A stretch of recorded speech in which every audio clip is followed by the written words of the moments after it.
اظہر صاحب، جو bonus seats ملی ہیں اب بتایا جا رہا ہے کہ پیپلز پارٹی اور پی ایم ایل این میں تقسیم ہوں گی. ان سیٹس کے بعد افواہوں کا بازار گرم ہے. کہا جا رہا ہے کہ پیپلز پارٹی کو شامل کیا جائے گا، کہا جا رہا ہے شاید بلاول صاحب پرائم منسٹر ہی بن سکتے ہیں. پھر شرجیل نام میمن صاحب آتے ہیں، سندھ کے سینئر وزیر ہیں، وزیر اطلاعات وہ آ کر کہتے ہیں کہ کوئی ایسی بات میں صداقت نہیں ہے، نہ پیپلز پارٹی سوچ رہی ہے، نہ کوئی مشاورت ہو رہی ہے، نہ ان کی ڈیمانڈ ہے. آپ کی نظر میں ان بونس سیٹس سے کیا کیا جائے گا؟ چودھری نثار علی خان صاحب واپس آ رہے ہیں، یہ افواہیں بھی چل رہی ہیں، آپ کے پاس کیا اپڈیٹس ہیں سر؟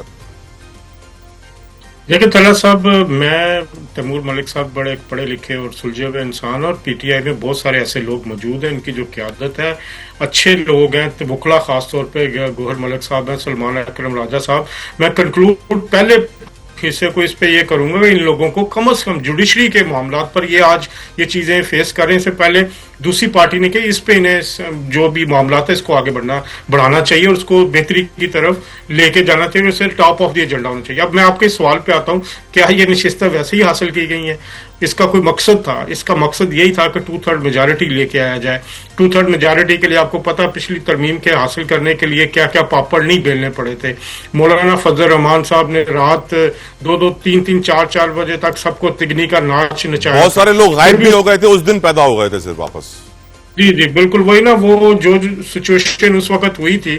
تو اس کے بعد پھر جو میرا خیال ہے جو رزلٹ یہی نکالا گیا کہ پہلے نشستیں مل جائیں تو پھر اس کے بعد اگلا کام کیا جائے. بالکل اگلی ترمیم آئے گی، آ رہی ہے، اس پہ ایک کام شروع ہو چکا ہے. پیپلز پارٹی جتنا مرضی انکار کرے، پیپلز پارٹی کے لوگ جتنا مرضی انکار کرے، ایک سیاستدان جو ہے وہ کبھی بھی پہلے چیز کو ایڈمٹ نہیں کرتا، وہ بیک گراؤنڈ میں چیزیں چل رہی ہوتی ہیں. اور اس وقت بھی اگلی ترمیم پر کام جاری ہے اور اس میں کیا کیا آتا ہے پورا ایک پیکج ہوگا. اس پیکج کی چودھری نثار میرا خیال ہے کہ چودھری نثار صاحب سے جو وزیر اعظم صاحب کی ملاقات تھی وہ ایک کرٹسی کال تھی، اس سے زیادہ نہیں. کیونکہ اس وقت مسلم لیگ نون کی جو قیادت ہے وہ میاں محمد نواز شریف کے پاس ہے. وہ میاں محمد نواز شریف صدر ہیں اس کے علاوہ مریم نواز شریف صاحبہ پنجاب میں وزیر اعلیٰ ہیں.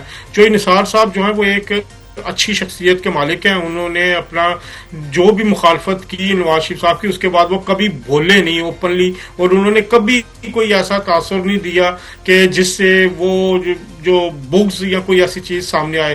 میرا خیال ہے اگر ان کو واپس لیا جائے بات تو ٹھیک ہے، لیکن ایسی میری معلومات کے مطابق ابھی کوئی فوری ایسی کوئی بات زیر غور نہیں ہے کہ چودھری نثار علی صاحب کو واپس لیا جائے.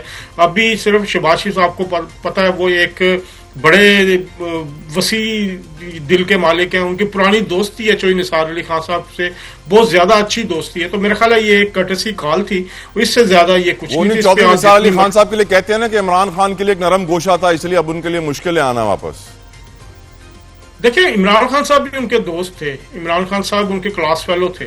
تو سیاست سے ہٹ کے جو لوگ تھے جن کی دوستیاں، ابھی بھی بہت سارے سیاستدان ہیں جن کی سیاست سے ہٹ کے دوستیاں ہوتی ہیں. تو نرم گوشہ بھی خیال کے چودھری نثار علی خان صاحب کا کوئی ایسا نرم گوشہ تھا جو حکومت کے لیے نقصان دہ ہوتا. دوستی ان کی کوئی ابھی کی تو نہیں ہے، 30, 40, 50 سال پرانی دوستی تھی اور سب کو علم تھا کہ یہ دوستی ہے. تو میرا خیال ہے کہ ایسی کوئی بات نہیں. ابھی چودھری نثار صاحب بھی میرا خیال فرنٹ پہ نہیں آنا چاہ رہے ہوں گے، تو اس لیے ابھی کوئی فوری سیاست میں کوئی تبدیلی نہ اس کی ابھی ضرورت ہے.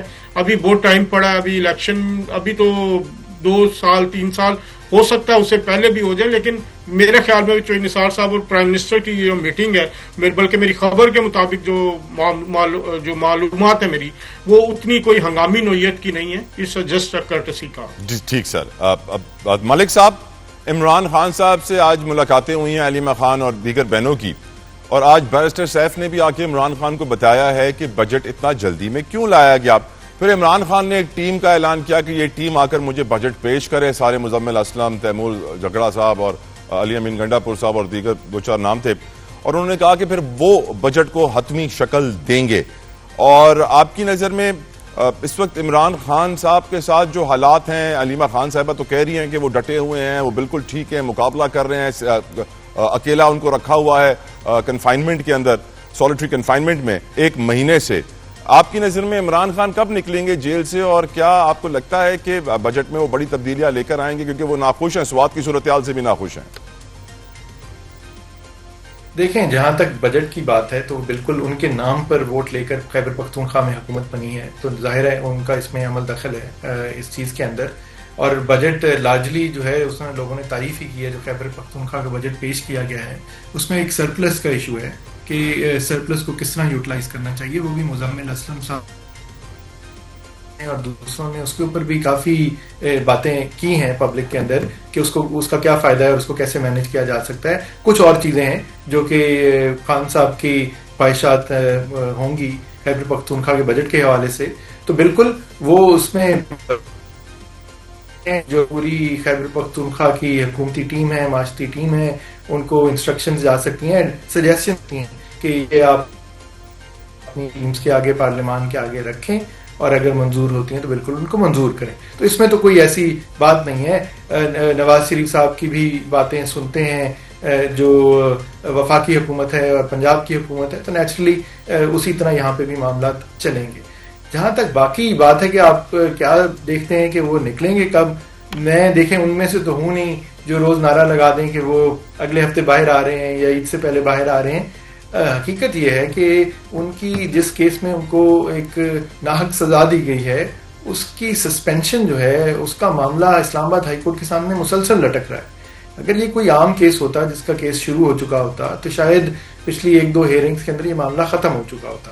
اب بہرحال اب کورٹ ہالیڈیز بھی شروع ہو گئے, تو دیکھنا یہ کہ ہوتا ہے. اس کے علاوہ ان کی جو 9 مئی کے کیسز کی لاہور کی جو بیلیں تھیں وہ لاہور ہائی کورٹ نے پچھلے ہفتے ان کو خارج کر دیا, ان کی اجازت نہیں دی.